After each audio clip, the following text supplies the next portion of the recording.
British Science Week at St Bede's Catholic Primary School, a film by Class 8. British Science Week began last week for Class 8, when they spent the whole of last Wednesday learning all about the Bloodhound supersonic car and its attempt to break the land speed world record by going 1,000 miles an hour, faster than a bullet, as well as learning all about Sir Isaac Newton's third law of motion. The children also spent time learning about aerodynamics and why streamlined designs for their own cars would be better than bulky vehicles, given that air becomes an enemy to engineers at high speed. The young engineers in Class 8 made paper templates of their car designs to ensure minimum restrictions were adhered to, while Mr. Sharp accurately laid out an equal build kit for each team. The Science Week challenge for the class was to build their own version of the Bloodhound by making an aerodynamic model rocket car that could be raced on the top yard at school. The fastest car to travel through the timing gate in the quickest time would win.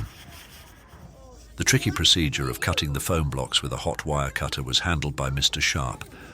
All the other aspects of the design and construction of the cars was done by the teams themselves. This involved reshaping and sanding, adding additional features like rear spoilers and wings, and making sure that all edges of the car were rounded off to enhance greater airflow over the vehicles. Thankfully for Mrs. Hazelhurst, the weather was kind, so most of this prep could be done outside. Attaching the wheels to the axle wasn't easy, and a little light hammering was required. The rules for racing meant each car had to cross the finish line in one piece, so we really could not risk a wheel flying off into the spectators' or neighbours' garden. There was just time at the end of the day to test the cars in the hall. This was a good opportunity to see if the wheels were correctly balanced and not suffering the negative effects of friction by rubbing against the side of the car, just like the brakes on your bike. Race day, Monday the 11th of March.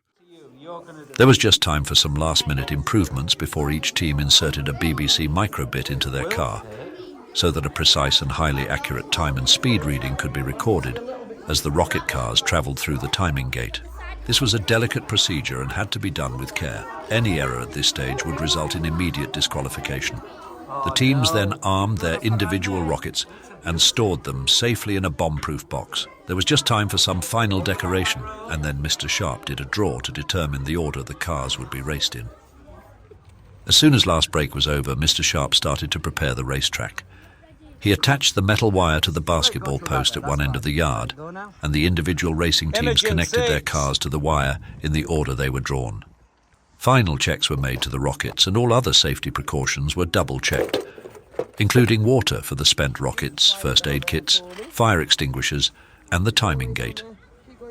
Mr. Freeman armed the starting device because the rockets have to be ignited with a burst of electricity. Let's watch how the teams got on. 2, 1.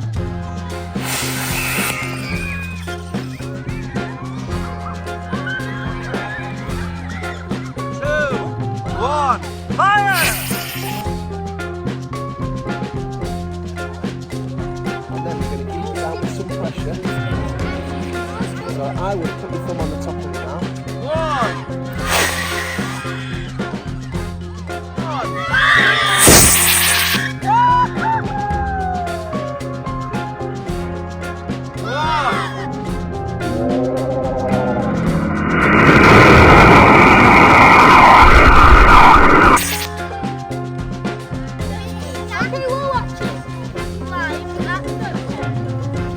Not sure why, just like the shape of it.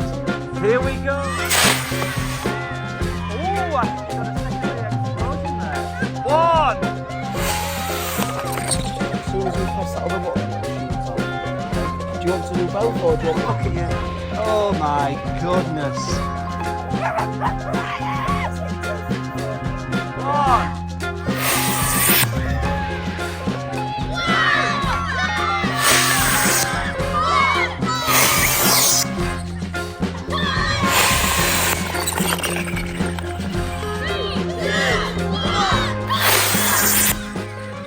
Tuesday the 12th of March, the eagerly awaited results. The results were checked and verified overnight, and it was extremely close. There is possibly further scientific investigation research to establish if the order of the cars had any bearing on the results. Many of the cars managed to top 40 miles per hour, and less than half a mile an hour separated the top three.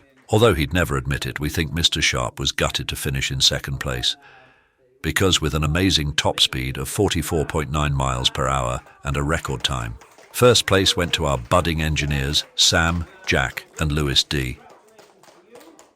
Well done, guys. A brilliant victory. Tray, which I'm sure, well, do you like cream eggs? Yeah, take a cream egg and one. So it's many congratulations to Sam, Jack and Lewis, who clinched first place by the narrowest of margins. Their split-second precision and brilliantly aerodynamic car design ensured them first place. What a brilliant way to celebrate science learning during Science Week in Class 8 here at St. Bede's, and who knows, we may have just inspired the next generation of much-needed engineers.